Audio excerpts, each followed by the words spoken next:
Well, hello again. Welcome back to Atlantic City.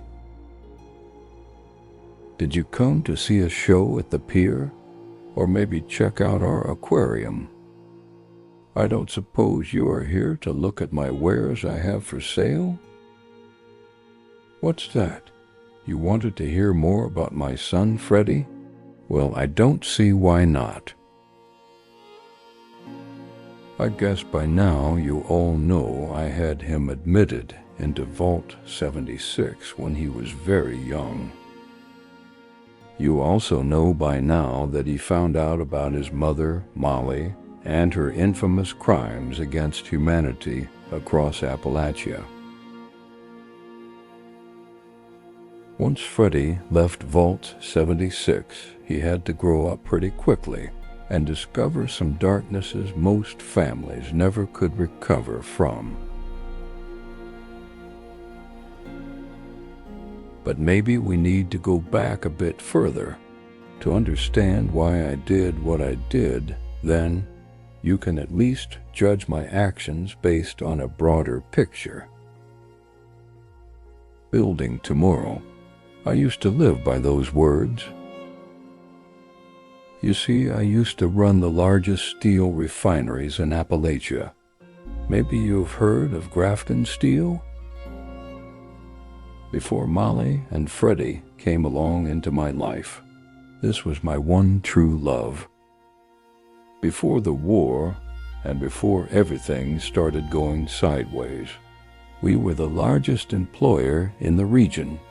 The fine folks that shared in this company's success had a pride and a level of commitment that I have never experienced before or hereafter. I am sure by now you know what happened before the bombs dropped, but it bears repeating that prior to the war and government contracts, this was a great company, my vision and dream, and my love. Appalachia, more specifically West Virginia, is known for having some of the most beguiling wilderness and wildlife in the entire United States. Cryptids aside, West Virginia is celebrated in song and lore, film and theater, often skewing the lines of what it is really like to live here. Even before the war and all the aftermath, dare I say fallout, that came to pass. And one thing is as synonymous with West Virginia as country roads. Mining. Literally taking rare earth minerals and making precious commodities from them to further serve humanity. What makes this industry so special and unique isn't the investors or the large corporations, the rivaling families and deceitful and greed-filled executives. As impressive as the technologies are in this industry, it isn't even that. The one thing that sets it apart and defines it are the people. More specifically, West Virginians, most of which are hand to mouth, farm to market. The purest salt of the earth, these are people of modest means and humble beginnings, which makes me one of them, and why I dedicated my life to Grafton Steel and worked my way to the top of the ladder, so to speak. At our peak, we rotated 3 shifts of hundreds of workers in what could only be described as a refinery dance, from shipment to sorting to extraction. The product traveling miles through our maze of processing, the middle of which was the largest smelter in all of West Virginia. Holding more than 1.8 metric tons of molten earth, we affectionately referred to it as the volcano. From there, the process continued on throughout various branches of our facility, only to be loaded back up onto trucks or rail car and sent out across the country to be used in every aspect of construction, fabrication, and infrastructure. As you may imagine, this consumed all of my time for a long part of my life. I couldn't ask my employees to be away from their families running the plant if I wasn't there alongside them every step of the way. Though financial stability and success followed my work ethic, I had little time to spend at what we jokingly called the Woods Estate.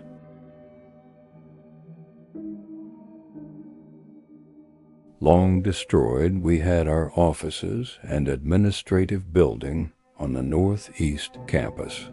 I had built a small apartment on the top floor so I could increase my own productivity instead of making the long commute home and back each day. I think that may have made the difference in how my employees perceived me as a leader and helped them to trust me, knowing I was working just as hard, if not more, than they were.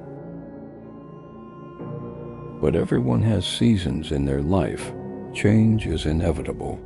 But what we do with that change determines various outcomes and potential destinies.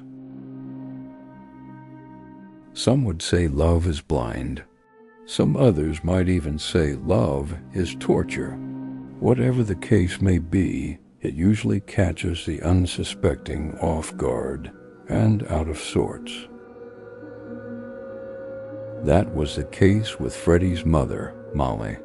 The day I met her, wow, I could barely speak. Later on, people would ask me what I saw in her. I don't know, or maybe have the words to describe it. But for a time, she made me feel special, wanted, and loved. We never discussed her past. She was reluctant to talk about those things.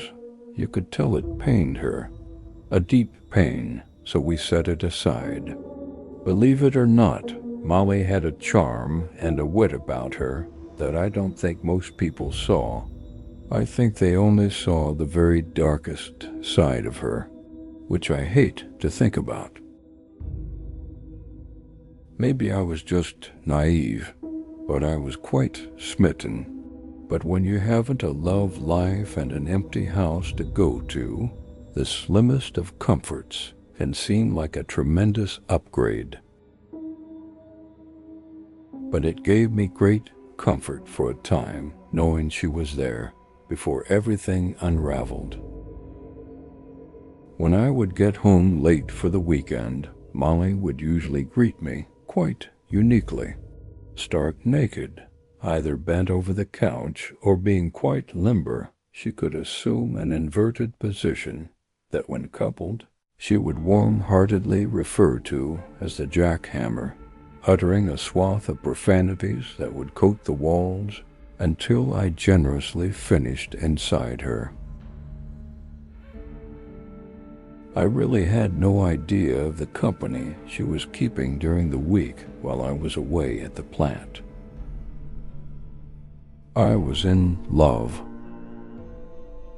I don't think I will ever process what Molly truly was or became or whatever. I don't know that she even knew what she was, a knotted-up ball of anger and pain that tornadoed her way across West Virginia.